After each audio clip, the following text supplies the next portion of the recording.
So the challenge is that there's multiple types of values Right. for one asset, and it's really making sure the client understands that and what is the true scope of what they're trying to achieve to make sure the right value is provided.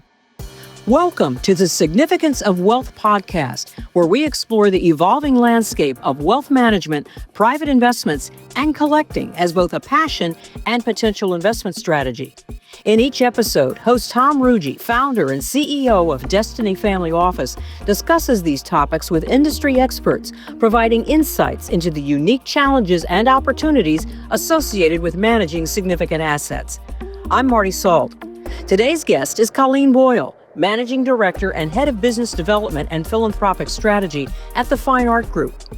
With over 2 decades of experience at the intersection of finance and fine art, Colleen has provided valuation expertise to global corporations, major museums, and private collectors, and has served as an expert in legal cases involving art and collectibles. A nationally recognized speaker on tangible asset strategy, she holds a diploma in French Fine and Decorative Arts from Christie's in Paris, a degree in economics from the College of William and Mary, and the Chartered Advisor in Philanthropy designation.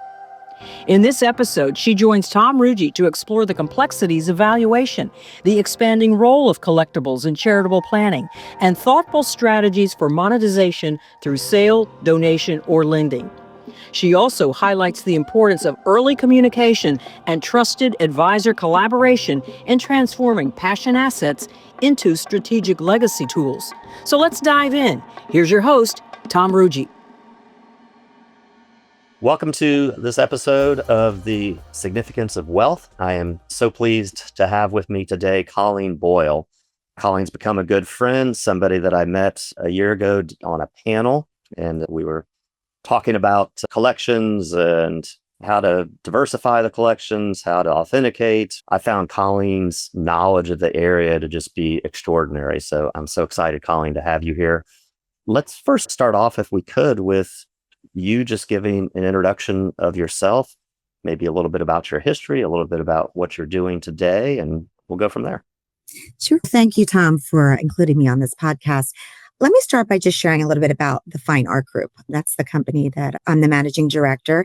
The Fine Art Group, we're actually the largest independent global firm that really helps clients to better manage what we call passion assets. We'll talk a little bit more about what is a passion asset, but we do that through a variety of services. We have the largest appraisal team in the industry, and we're able to value any type of passion asset, whether it be art or jewelry or wine or sports memorabilia, for really any type of purpose. We also have a very robust advisory team. So we do help clients to both build collections as well as to sell collections. And we find that on the buy side, it tends to be an emotional acquisition. People see things, they like it, they buy it, and not a whole lot of due diligence is done around the acquisition. And this industry is a very unregulated industry. People are oftentimes possibly overpaying or maybe not always acquiring what they think they are acquiring. So we really help them through that process to educate and provide insight on the market to make sure people are buying the best possible price point at a given point in time. On the sell side, we find while people really like to buy, they just don't always know how to sell. And we can talk about that in a little bit more detail on the podcast, but there's a lot of different approaches to selling. It's real important, again, to understand the market, not just domestically, but internationally, in order to really achieve the highest possible return at the lowest possible cost structure. We also have a lending platform, as in we can collateralize art, jewelry, and watches for clients that are in need of a short-term liquidity scenario, and that is all in-house. And then the last area where we get involved with is, again, really looking at opportunities for investment. We've had more art funds than any other firm that have been quite successful. We do work with situations where individuals, whether it's an individual or possibly an LLC, may be buying from an investment perspective. So we really come to the market with an investment lens while knowing there's a lot of passion and emotion around these types of assets and making sure that people are buying what they love, but really buying with some information about the market and then managing those assets. I'm the managing director, so I'm really responsible for all of our business development efforts. And then I also head our philanthropic strategy group. And what we're finding, again, which we'll talk about in more detail later, is that a lot of times if a client is philanthropic, they're not always aware of how they can use their passion assets as part of a philanthropic strategy. So we work collaboratively with the family office, with the wealth team, with the T&E attorney, with the client to really put together sound strategies on how to use these collections to really make a difference or support a cause. Yeah, two things you mentioned that we definitely will get into. I've got some questions myself on it, but it is the philanthropic side, but also interested in a little more detail on the lending. But as you mentioned, we'll get into that. You're based in New York City, correct? Absolutely. And any other offices? Yes. So as I mentioned, we're global. So our US headquarters is in New York, but our global headquarters, we're based in London. We also have a team in Belgium, a team in Dubai, a team in Australia, and a team in Hong Kong. And our team in Hong Kong actually is run by a woman by the name of Patty Wong. She managed and ran Sotheby's Asian market for the last 30 years. And we are very fortunate that she's decided to come and work with the Fine Art Group to really promote the Fine Art Group in the Asian marketplace. And I also look forward to hearing more about how you're helping people on the buy side, because there's a lot out there on the sell side, of course, auction houses in particular, but I'm pretty ingrained in the collectibles industry, but there's not a whole lot of offering on the, hey, I want to have somebody help me to acquire some of the things I'm looking for. Absolutely, Tom. It really helps whether you're on the buy side or on the sell side to have somebody advocating on your behalf. Absolutely. On the buy side, it's really about education. So it's really understanding A, what is the client interested in acquiring? B, is there a longer term strategy? What is the goal of the client? And it might be the goal of the client, not only on the initial development of the collection, but also thinking about the end game. We see a lot of collections currently being used to really support different types of nonprofits or to support different causes. But oftentimes clients aren't going into collecting with that mindset. They're really going into collecting because they're really passionate about a certain type of object or a certain type of experience. And Tom, that is the biggest difference between collecting, whether it's sports memorabilia, artwork, wine, jewelry, watches, compared to looking at your stock portfolio, real estate investments, other types of alternative investments. These assets tend to be experiential. So, for example, if your passion is wine and you'd like to not only drink the wine, but maybe you want to have a portion of your collection that is an investment quality wine. You have the opportunity to go to wine tastings. You have the opportunity to travel both within the United States and internationally. You get to go to the vineyards. It's very experiential. And then you get to enjoy it around a good bottle of wine with a fabulous meal. Apply to a car collector. So somebody who is an avid car collector, what do they get to do? They get to go to the concourses. Maybe they're driving their Ferrari or Porsche around the track. It's very experiential. Same thing applies to art. They have the opportunity possibly to meet the artist if they're looking to collect artists that are living, that are producing artwork. They get the opportunity to go to art fairs, to go to gallery openings. Again, it's very experiential. And that is really the differentiator between these types of assets compared to other types of financial assets. The challenge is it's unregulated. And that is always a challenge for any new collector entering the space. Education and having an advocate is really key to provide guidance around how to buy and how to buy, more importantly, with an investment lens, if that's the ultimate goal of the collector. Yeah, let's talk also a little bit about valuation. I'm very passionate about my sports memorabilia collection. I'm also about wine, but more so on the drink side than the collection side. Although I've got a very nice wine cellar, the intent is at some point to drink. Probably need to up my drinking a little bit. My collection's getting too big. One of the struggles that I have, and I think anybody that collects anything, whether it's for passion or investment, but I think in particular for passion, is really how to continue to maintain a proper valuation of what you have. What do you do there, and what are your recommendations? And also, I'm sure you'll touch on, you could have different reasons for valuation. There's situations where you might want a higher valuation, and there's situations you might want a lower. Absolutely, Tom. And to your point about valuation, the first question we always ask clients is what type of valuation? So for any type of passion asset, there are actually multiple values for that particular asset. That tends to be very confusing for collectors. And I'll walk you through some examples. So, for example, if you have your collection of wine, sports memorabilia, artwork, jewelry, watches, and if you are looking to put together a risk management strategy, because maybe you live in a high risk area where there could be hurricanes or there could be fires, or there could be really just any type of a situation where items could be lost or damaged, and you want to make sure that these assets are protected from a risk management perspective so that you are compensated if a loss does take place. That would be a value that we call a retail replacement value. So that would be basically the value. Let's just suppose it's something catastrophic. It would be listed on an insurance schedule. It is the value that would be determined that if the piece was a complete loss, how much would the insurance company be compensating you, the owner, for that piece? And basically what we look at is the retail market. You may want to go to a dealer, to the retail market, to replace it sooner versus later. So that is one value, and it's really related to risk management. The other type of value that we see quite regularly is what's called fair market value.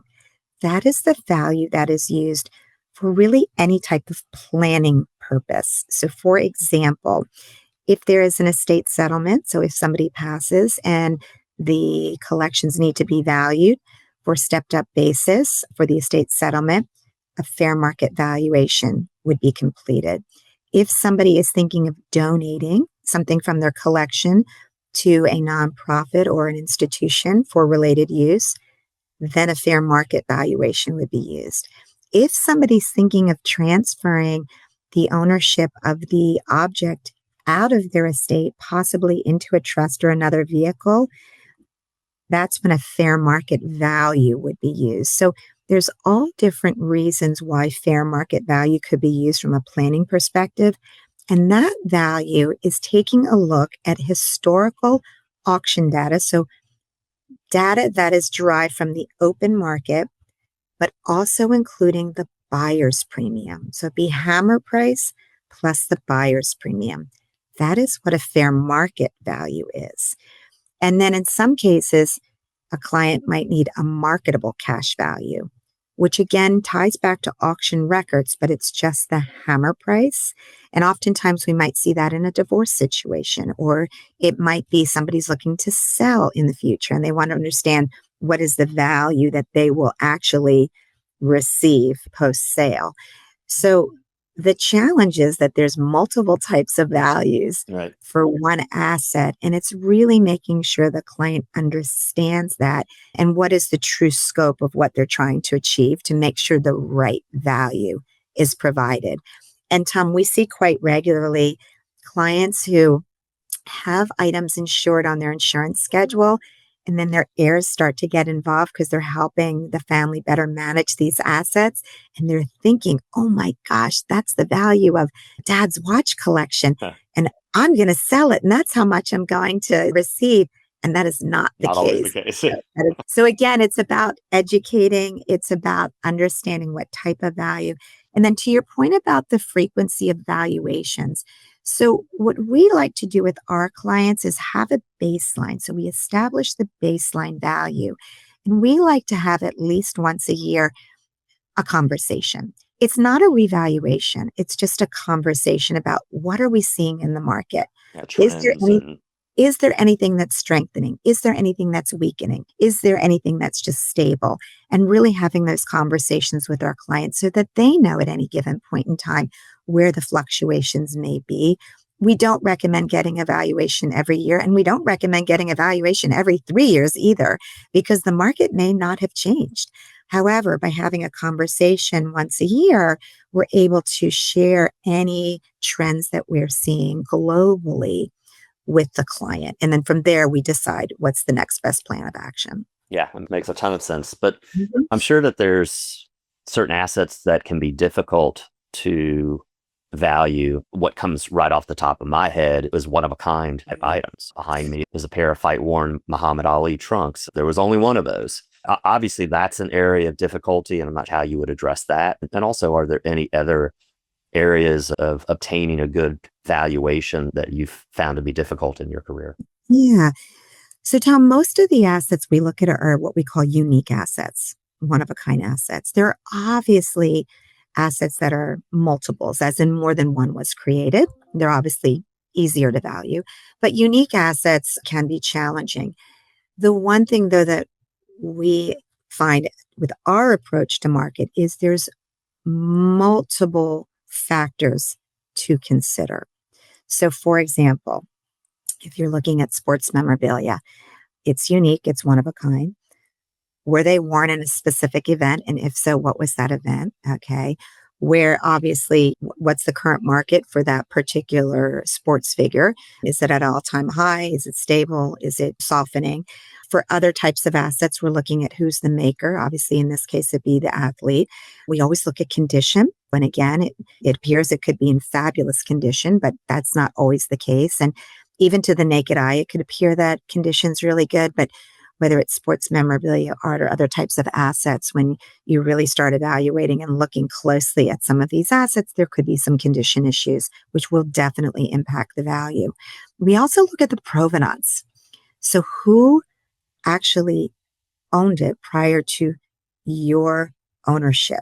What does that look like? Did it come directly from the athlete to you? Okay, that's really strong provenance. Or were there other prior Well, that's of to course if that can be documented, because right? a lot of times that Exactly. back in the day that happened pretty consistently, but there wasn't Right. really documentation for that. And Right. that makes it that much Exactly. more difficult. And we work with a lot of athletes and entertainers and team owners, and we are always recommending that they document. Could be in a spreadsheet, could be in a Word doc, but just have some sort of documentation around what they own, when they wore it, what the particular event was. It's so important, and it really makes a difference from the standpoint of value. So those are just a few factors that we look at in coming up with determining the value. It is not an algorithm.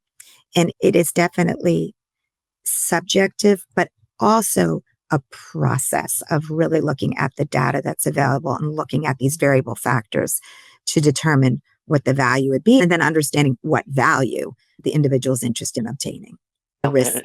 It also is supply and demand. And talking a lot about sports memorabilia because that's what I collect, but obviously you're very involved in the art market and other luxury items. But in the sports world, just as an example, Michael Jordan's collectibles are always going to be a demand for it. Right. But that demand shot through the roof when the series The Last Dance came out on Netflix. All of a sudden, you were seeing a multiple increase in his collectibles. And it really was just based on demand because of Right. that particular Right. scenario. And Tom, you bring up a good point about social media and about other events that could impact a market. So we're always looking at the global market. And I always like to use jewelry as an example. So a lot of people will go to their local jeweler and they have some pieces custom created. And guess what? They love it. That's great. Usually it's a gift, not always. But if you're looking at the global market, what is it that the global market is interested in acquiring? And right now we're seeing it tends to be brand names like Van Cleef, Harry Winston, Bouchon, like name makers who are very well respected in the global market, not necessarily pieces that are designed by a local jeweler.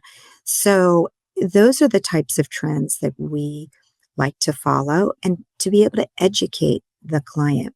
So we're still seeing there's softening in the market for clear white diamonds.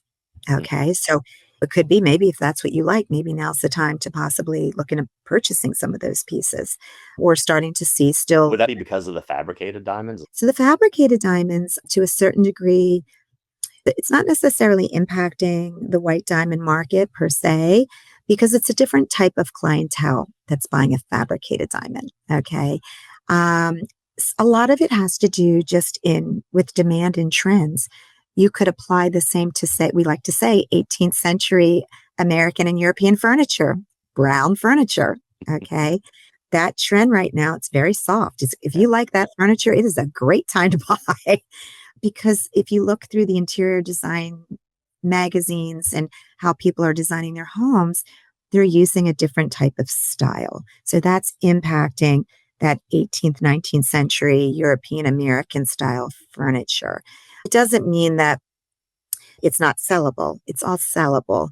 But if the client purchased that furniture back between 2000 and 2006 at the height of the market's very different today. Yeah. So there's always going to be these changes in the market based on consumer demand and desire.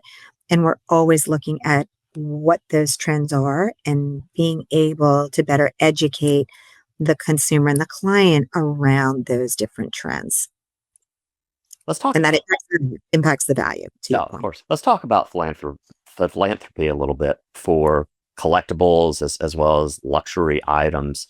There's an awful lot that can be done there. And I know that's a large part of your practice. So maybe give us a little insight what some of the strategies are, what you see out there, and why this may be appealing to somebody that might be looking to divest of some of their collection. Tom, it is definitely an area where we're seeing a lot of growth for a couple of reasons. Firstly, a lot of nonprofits now are losing their funding. So there are a lot of individuals who are looking to help support nonprofits.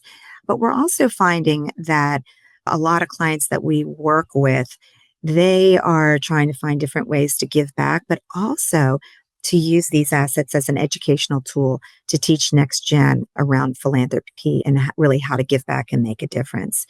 So, part of the process with philanthropy, really individuals need to figure out, do they want to have impact during lifetime? Or is it something maybe that would be part of the whole estate plan and part of a bequest? Because again, people love these assets and they like living with them, and they're not always ready to let go of these assets. But in some cases, they are. So you really have to figure out where the client is along their journey with owning the asset. That's the first thing.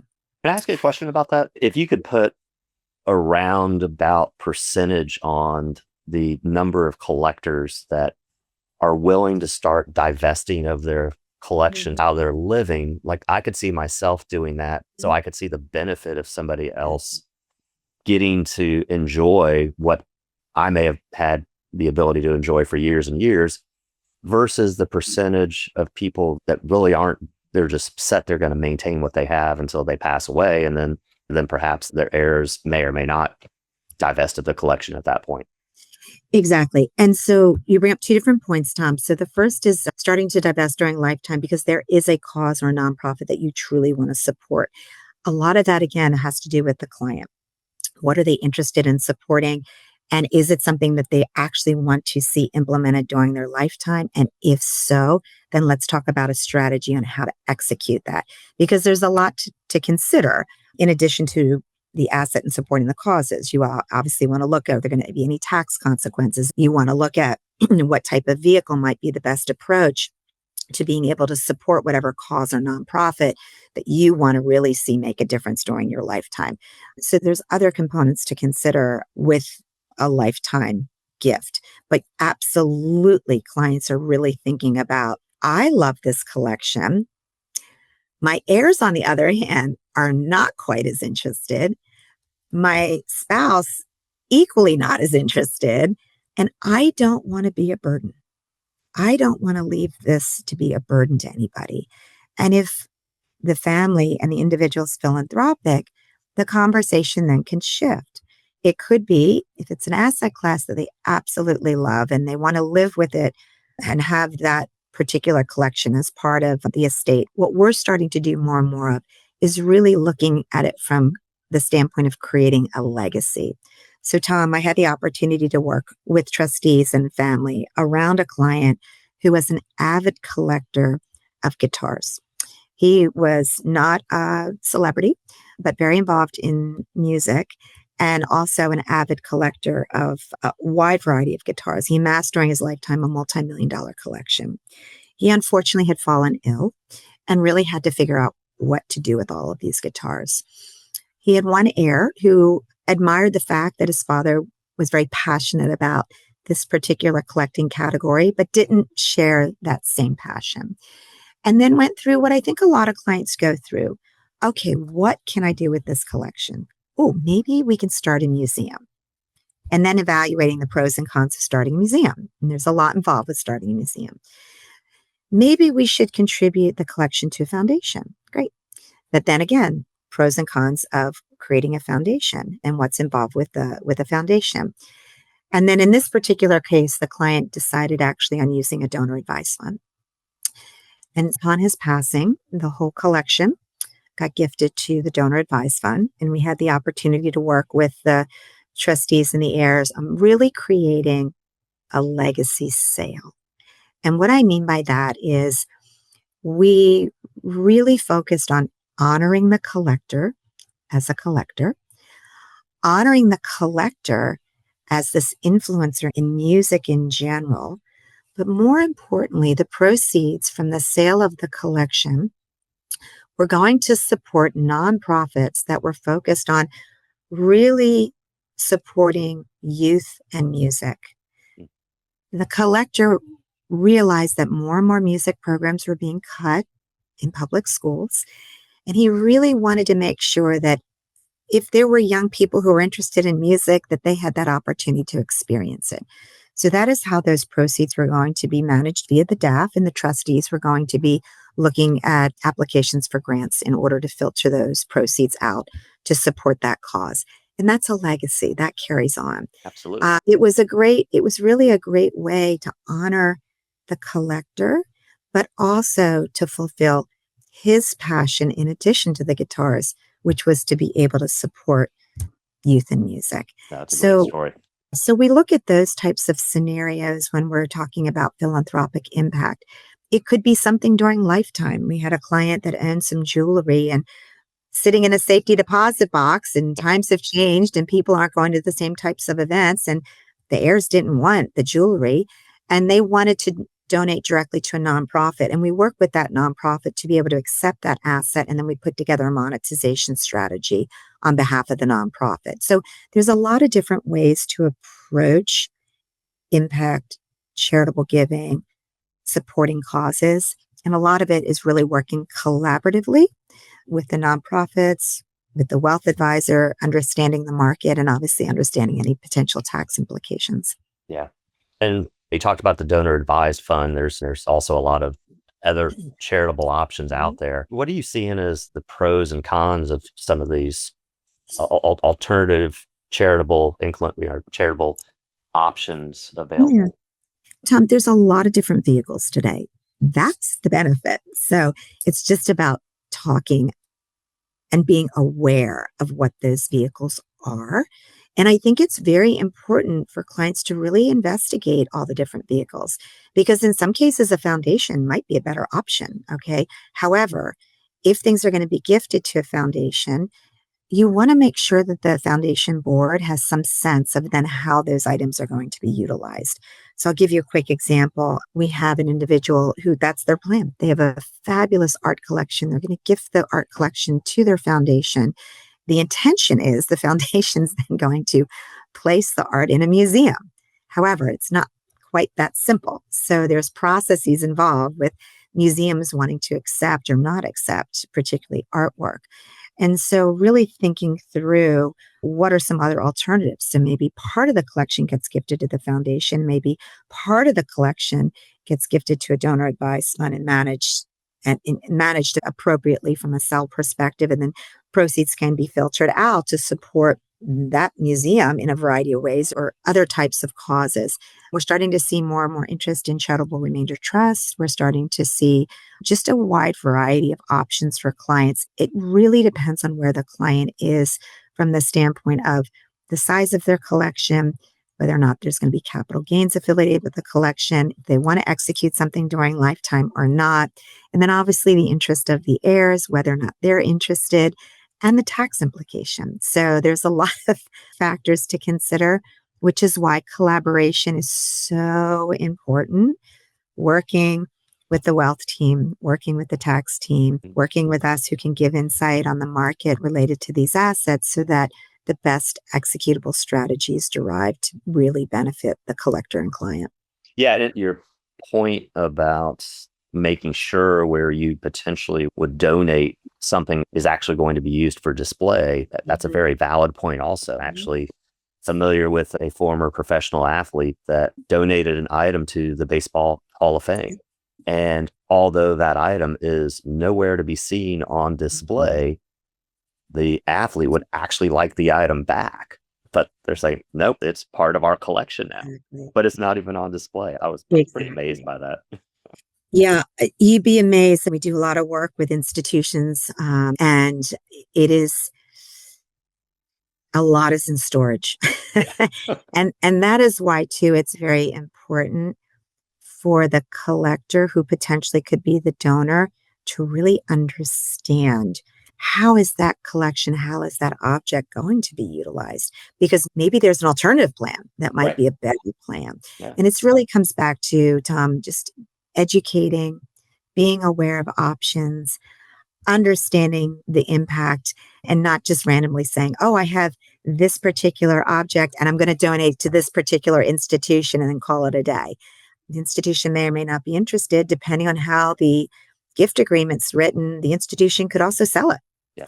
So there's a lot of different situations. Again, it just comes back to a collaboration to make sure that the client's well informed about the various options. Yep, having the trusted advisors working with the client to come to the best decision and conclusion. Exactly. So let's talk about lending a little bit. You brought up that your company provides lending, I believe you said, for artwork, watches, and jewelry. Is that the third? Exactly. And just those three asset classes. Yes, that's our focal. You probably better than I would know a little bit about the history of lending, because I assume that there's been lending for those asset classes probably for a pretty long period of time. But now what I'm seeing is lending opportunities coming up for other collectible asset class that is very new to having lending capabilities. So I don't know if you can share a little bit about the history of that, and then also, how that comes into play, and you can utilize your firm as an example for that. Absolutely, Tom. So you are correct. The ability to leverage alternative assets has been around for many years and continues to evolve.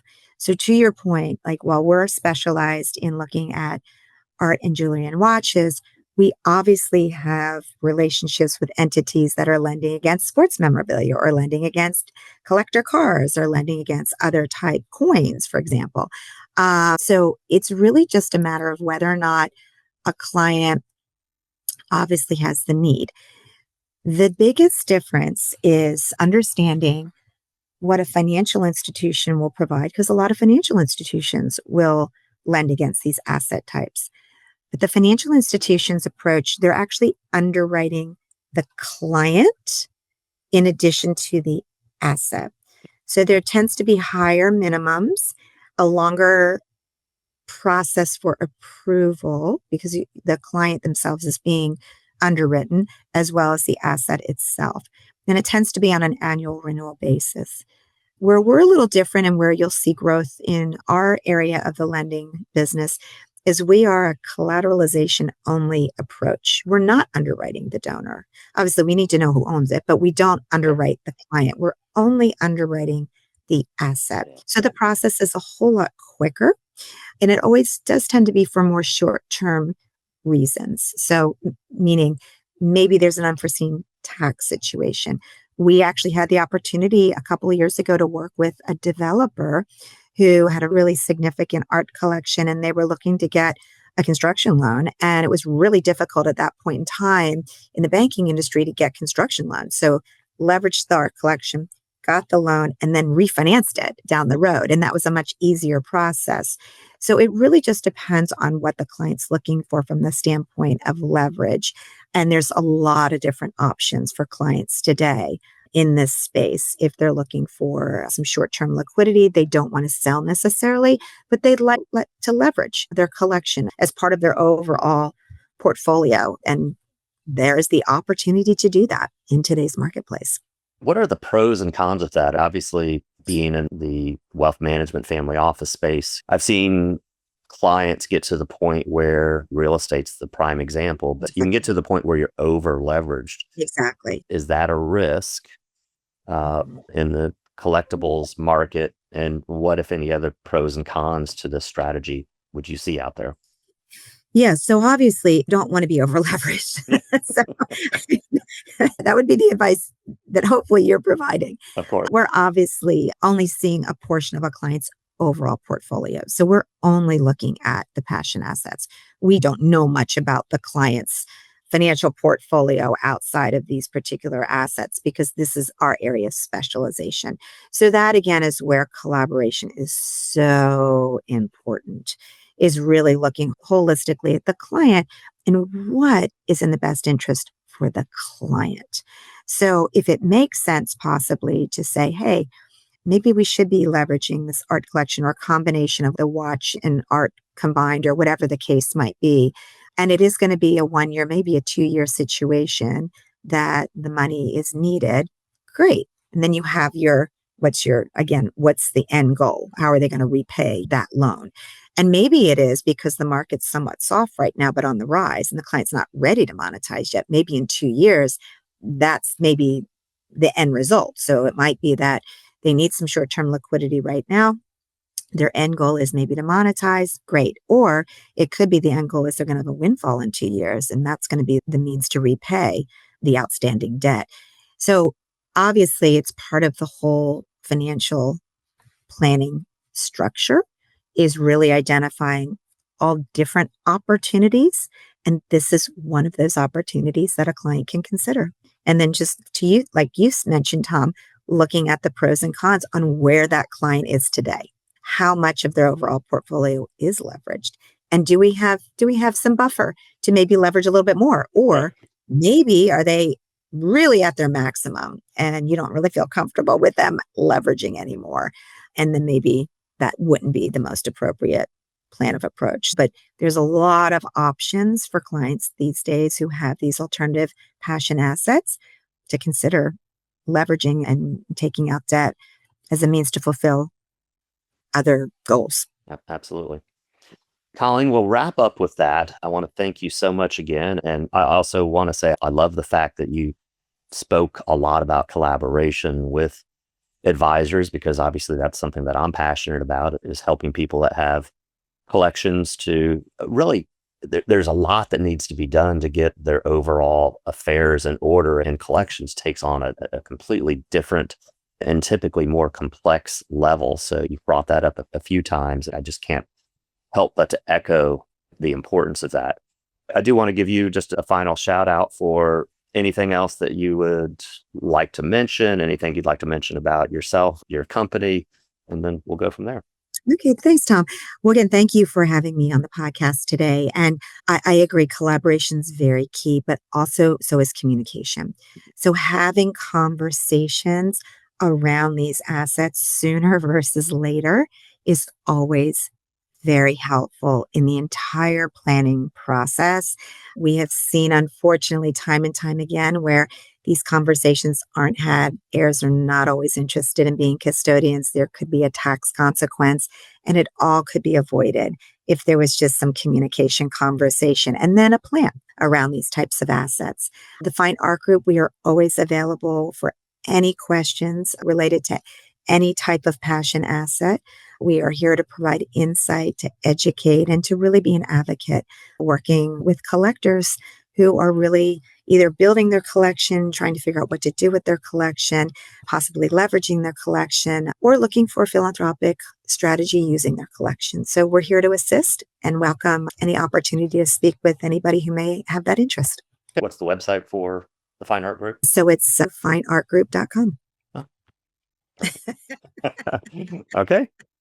Again, thank you so much. Always great speaking with you. And I've enjoyed our relationship up to this point, and we will continue to stay in touch and do some things together. You've been great to collaborate with, and you're just an absolute wealth of knowledge. So much appreciated. Thank you. That brings us to the end of today's episode. Thank you for tuning in. Be sure to subscribe to Significance of Wealth on Apple Podcasts, Spotify, and anywhere else you get your podcasts so you never miss an episode. You can also follow Tom Ruggie and Destiny Family Office on LinkedIn and destinyfamilyoffice.com for more insights on wealth management, private market opportunities, and collectibles. Until next time. The expressed views, thoughts, and opinions belong solely to the host and/or guests and are not investment recommendations or opinions issued by Destiny Wealth Partners or its affiliates. Investment advisory services are offered through Destiny Wealth Partners, LLC, an SEC-registered investment advisor. Destiny Wealth Partners also conducts business under the name Destiny Family Office. Destiny Family Office podcasts are the sole property of Destiny Family Office, and information provided is for informational and educational purposes only. Learn more at www.destinyfamilyoffice.com/disclosures.